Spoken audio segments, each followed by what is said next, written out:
Are you okay not knowing how you're gonna pay rent in like 3 days? Like that, if you're an entrepreneur and you're not worried about making payroll and paying rent, you're not doing it right. Welcome to another episode of Bold Entrepreneurs, where we talk with some of the boldest. Let me get through my intro first. I thought I was supposed to Where we talk with some of the boldest creatives, founders, business owners, all over a bowl of cereal. Now you can open your cereal. My guy.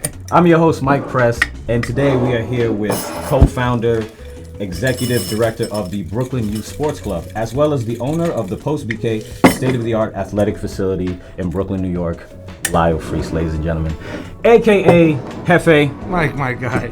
aka Raisin Brand Man. That's all you gonna put in there. Listen, come on, man. It's for the digestion only. Oh yeah, cause the brand gonna run right through you. That's all it's for. Gonna run right through you. The first question I got for you: as a kid, what was like in your bedroom? Like, if you really remember, what posters were on your wall? I definitely had a Ken Griffey Jr. poster with Wait, which team? Seattle Mariners. All right, just making sure. Backwards hat, no sleeves, home run derby style, I think. Yeah. If I remember correctly. I had a Patrick Ewing poster where I think the basketball was on fire, something like that, if I remember correctly.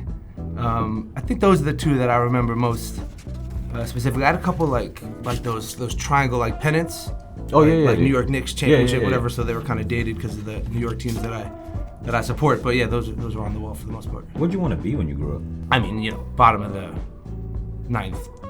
2 outs, 3-2 count, bases loaded down by 3, baseball player. I don't know. I think, instilled early on with like, it's important to pay your bills in this world, but certainly in your 20s, like do something that you're passionate about and feel has value. But no, just like doing stuff of value and like trying to, sort of do your part, I guess, in society to some degree. So I guess you've always kind of maneuvered yourself within like serving others, you would say?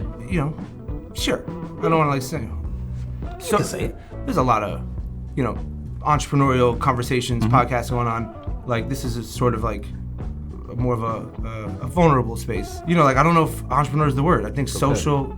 You can let go. Let's let it go. You can let go. All right. It's- I think like social entrepreneur is some sort of phrasing like that. Yeah. And like serving others, I'm not even sure if that's the phrasing. Like being part of others' growth or empowering people to almost serve themselves, kind of thing. Yeah. My brother and I were involved with this this like school / orphanage in Nicaragua growing up. My brother really like raised like 200 grand at 10 years old to get them vans. Like he did crazy stuff. I went down on some trips and helped out. Yeah. But those are definitely formative experiences of like spending your time doing stuff of value is really, really important. And I think that led to, whatever career, I guess. I mean, that's beautiful, man, because I think like what you've already, started, like you came out of college and you were a high school basketball coach, right?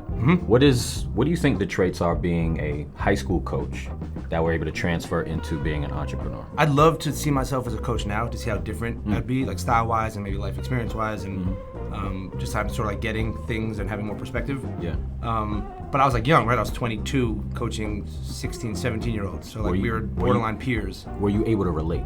Yeah, but like almost too much, like they was cursing you out. Yeah, a little bit. And like I think the one feedback I remember getting was like, Coach, we can't tell if you're being sarcastic right now or not, which is probably not the greatest feedback for a basketball coach. Yeah. So worked on that a little bit. But I think the general like mantra was try really hard, cut off the baseline, like be a good teammate, talk on defense, and like let's have some fun. Did those experiences kind of move you into the nonprofit of the Brooklyn Youth Sports Club? It sort of like all happened at the same time. So like I graduated college, let's say May of 2008. By mid 2009, I was coaching and the nonprofit had been like formed. Originally, we sort of set it up as this like travel basketball team with a academic component, a college prep component, and again, this is the nonprofit Brooklyn Youth Sports Club. We evolved over the years from like a travel team with academics to more of a community-based after-school program. So instead of like a travel team, it was more like open door policy, basketball, sports as a hook towards academics, yoga, wellness, leadership workshops. Oh, wow, I didn't know it was like that many components to it. Yeah, we've really evolved. Like basketball, Brooklyn Youth Sports Club, probably a misnomer at this point. It should probably just like Brooklyn Youth or like engagement through extracurricular activities and follow through with academics and leadership prep program. You've now turned it into just acronyms, just letters. Yes. It's a little bit of a mouthful. So yeah, like now we're doing as much yoga and college access and leadership workshops, and all kinds of, I mean, kids like, don't generally have a place to go and be like safe, period, in East New York.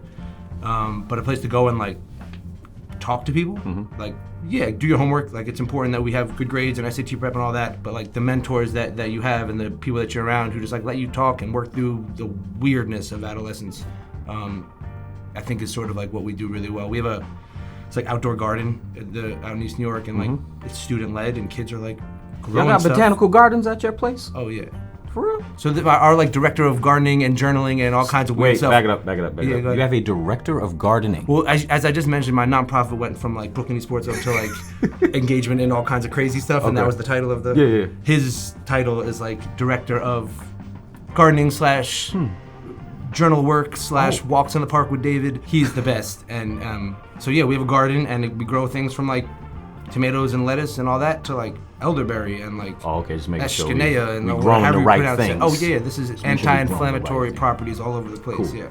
What I want to ask is the Post BK, Yep. state-of-the-art athletic facility. You guys run a different kind of sports out of there, right? Talk about COVID. How did that affect the Post BK? Yeah. Only back up for 2 seconds. Brooklyn Sports are the nonprofit, and the Post BK, totally separate entities. One's a nonprofit, one's a for-profit. For-profit. So the nonprofit was running for, let's say, 7 years or so, 10 years at that point.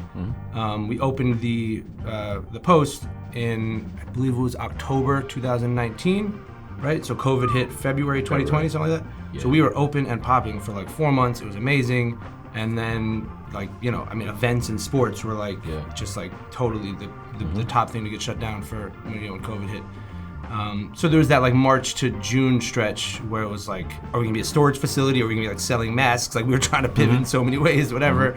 And then, things by, I think, June or July that summer, the city was like, kids can start going to summer camps as long as there's these restrictions in place, blah, blah, blah. But we couldn't really rent it out like for the business model of the Post.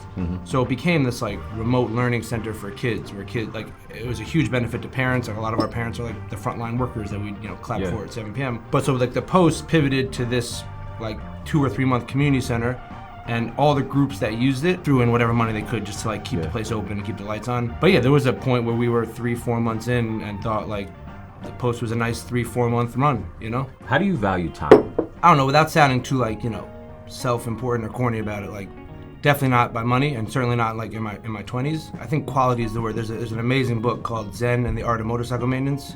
The idea is like the metaphysics of all things, the source of all things, period, is the idea of quality.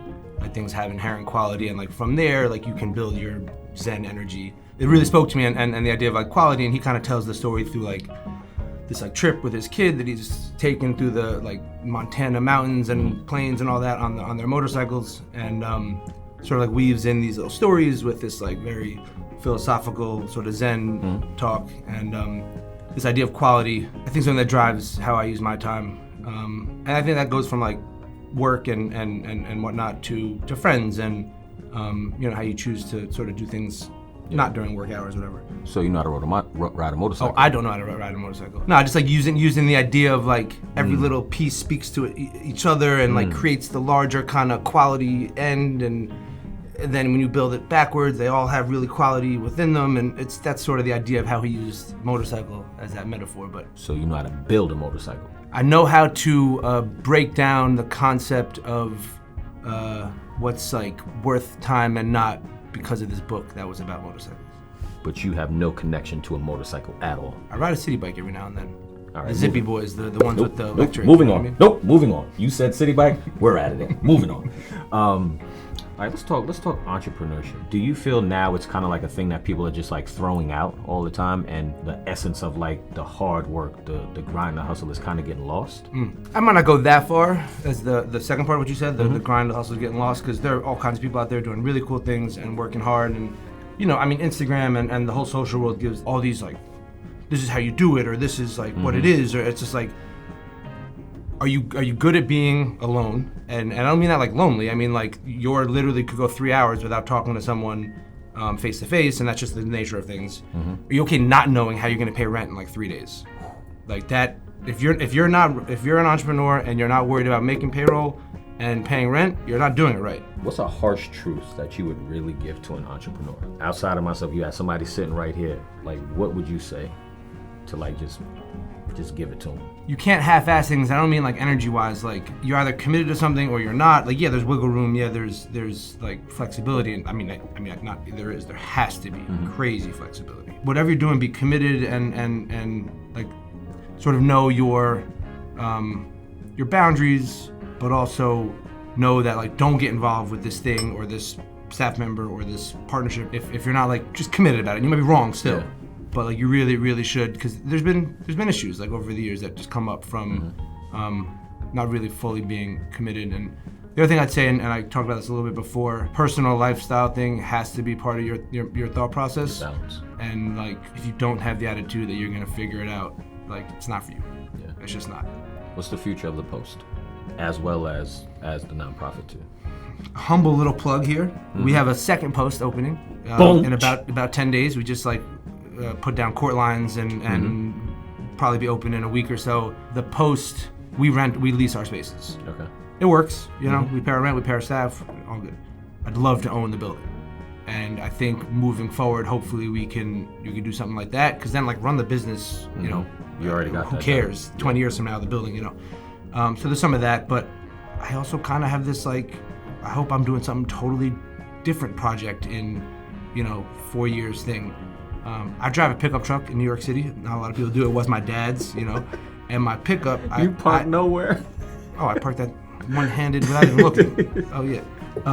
I screwed 2 planters into the back of like right behind the window. Yeah. And I have herbs growing in my pickup truck: sage, parsley, rosemary, all kinds of stuff. In case you get hungry. Listen, it should be like an Instagram account thing, and there's a whole different conversation about like grow some other stuff back there, like moving. It's legal, but can you move with it? So this is permanently there. I mean, it can come in and out, but yeah. Home Depot's about to get a proposal for me for like, I got 1 million units of pickup truck planters to sell you guys, you know what I mean? And figure out some proprietary way to connect them to maybe any kind of car. Call it Post Pickup. Post Pickup. It's a community space. Take what you want. I got people on my block who grab parsley on the regular.